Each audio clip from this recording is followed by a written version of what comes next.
नमस्कार, आदाब, स्वागत है आपका ISPCS संगम में। आपने न्यूज़ में देखा होगा कि नेपाल तिब्बत बॉर्डर पे नेपाल में एक रसुआ नाम का डिस्ट्रिक्ट है, जहाँ पे फ्लैश फ्लड आया है। फ्लैश फ्लड आया है, इसमें इसके क्या कारण रहे हैं? क्या ये सिर्फ एक भारी वर्षा का परिणाम है या फिर किसी और वजह से हुआ है? इसका बिहार पे या भारत पे कैसे प्रभाव पड़ेगा, इस चीज़ को जानने के लिए हम ये वीडियो देखेंगे। आइए सारे घटनाक्रम को एक एक करके हम समझते हैं।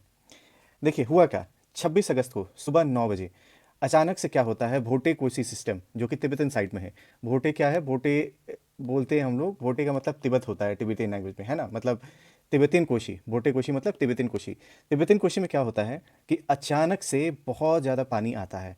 ठीक है, और पानी आने की वजह से क्या होता है कि ये इतना ज़्यादा होता है कि आपने वीडियो देखा होगा कि ये पूरा पूरा जो चेक पोस्ट था ना नेपाल और तिब्बत का, उसको बहा देता है और एकदम से ये सर्च करता हुआ जो भौतिक कोसी सिस्टम में एंटर करता है पानी, और वहाँ से बहते हुए आगे की तरफ बढ़ता है।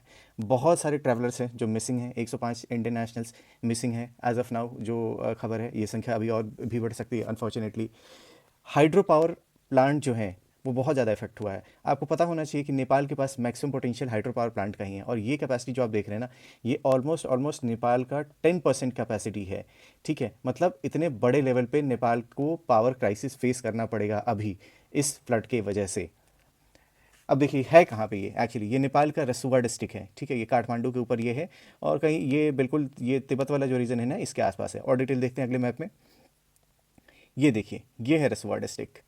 ठीक है, और इससे हुआ क्या है ना, जैसे ये देखिए यहाँ पे कैलाश मानसरोवर जो हम लोग जाते हैं, उसका ये रूट है। ये देखिए काठमांडू से निकलेंगे तिमूरे, ठीक, ये बॉर्डर एरिया हो गया, और फिर यहाँ माउंट कैलाश। मतलब इसी रूट में ही अभी का ये ग्लेशियल लेक आउटबर्स्ट हुआ है, और इसके वजह से अभी बहुत सारे तीर्थयात्री जो कि मानसरोवर की तरफ जा रहे थे वो भी स्ट्रैंडेड हैं, उनके बारे में भी पता नहीं चल पा रहा है।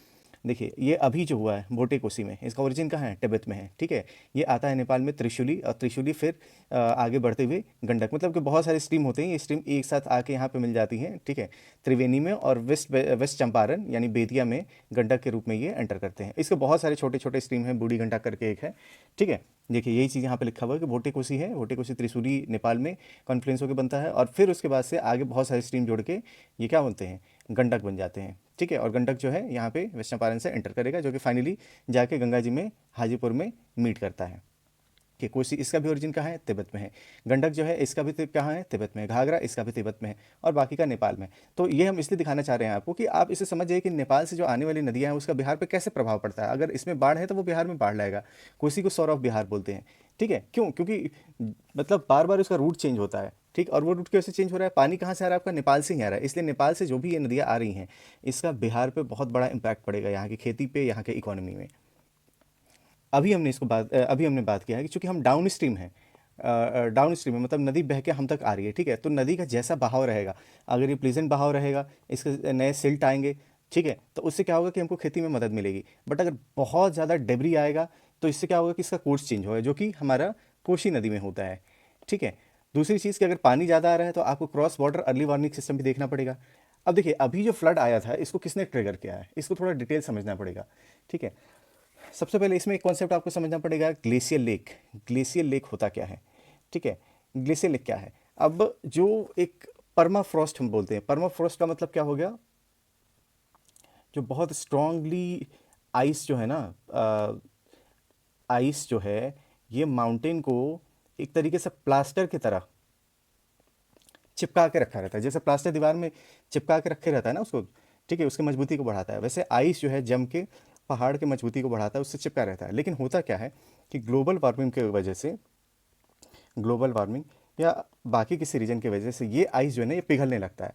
अब ये जब पिघलने लगेगा तो जो भी ये एक जगह टाइप का होगा, इसमें आइस प्लस वाटर ये जो है ये इकट्ठा होते रहेगा, होते रहेगा, होते रहेगा, होते रहेगा। ठीक है, और किसी भी वजह से ये ट्रिगर हो सकता है। अभी ट्रिगर होने का क्या रीज़न हो सकता है, अर्थक्वेक हो गया, ठीक है, या बाकी कोई डिस्टर्बेंस हो गया। बट जैसे ये ट्रिगर होगा, इसके ट्रिगर होते ही पूरा पानी तेज़ी से फ्लो करते हुए नीचे की तरफ आएगा, डाउन स्ट्रीम की तरफ।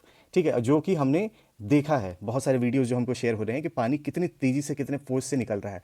अब आपको ये जान के मतलब बड़ी हैरानी होगी कि इस तरीके के ना लगभग 47 जो है डेंजरस ग्लेशियर लेक हैं पूरी दुनिया में। ठीक है, इसमें लगभग लगभग जो है 25 वो तिब्बत में है, और 21 जो है ये नेपाल में है, और एक हमारा कहाँ पे है, एक है हमारा सिक्किम में।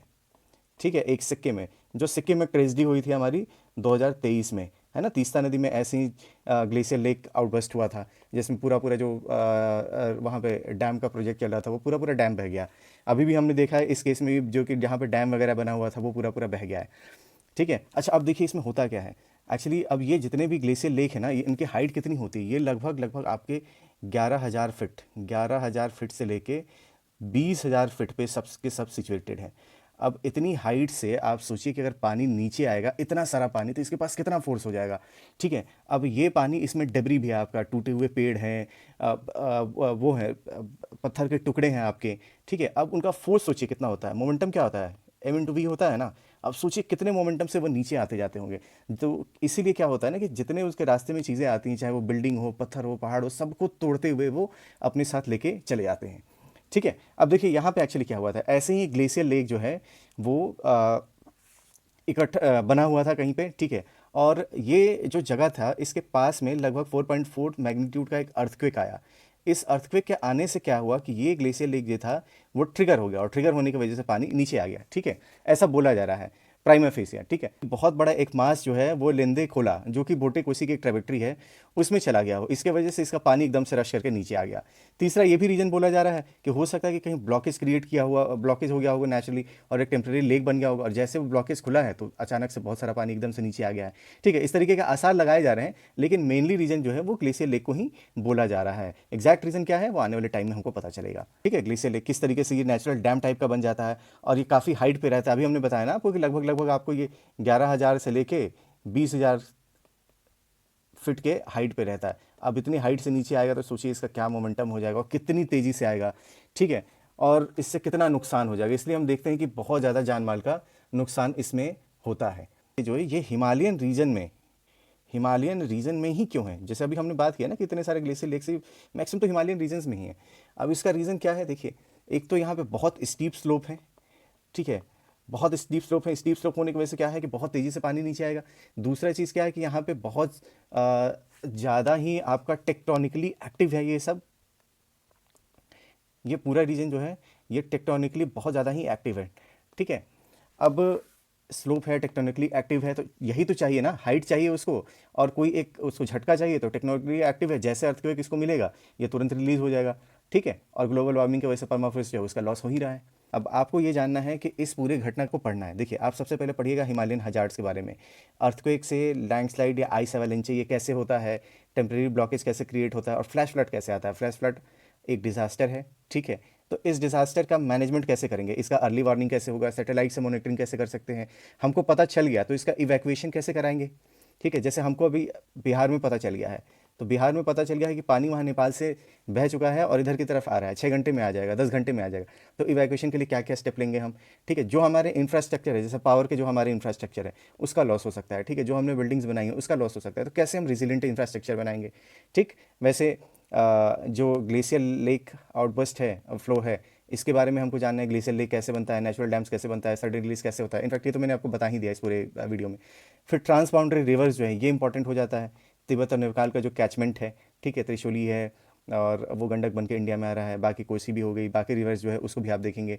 ठीक है, फिर क्लाइमेट चेंज से ये सारी चीज़ें कैसे ट्रिगर हो रही हैं, तो ये सारे कॉन्सेप्चुअल चीज़ें हैं जिसको आपको रिवाइज करना है। ऐसे ही हमारे वीडियो के साथ बने रहिए। आपको कैसा लगा ये हमको कमेंट करके ज़रूर बताइएगा आप, और प्लीज़ इस वीडियो को लाइक करिए, शेयर करिए और सब्सक्राइब करिए, और ताकि हमारा भी मोटिवेशन बना रहे।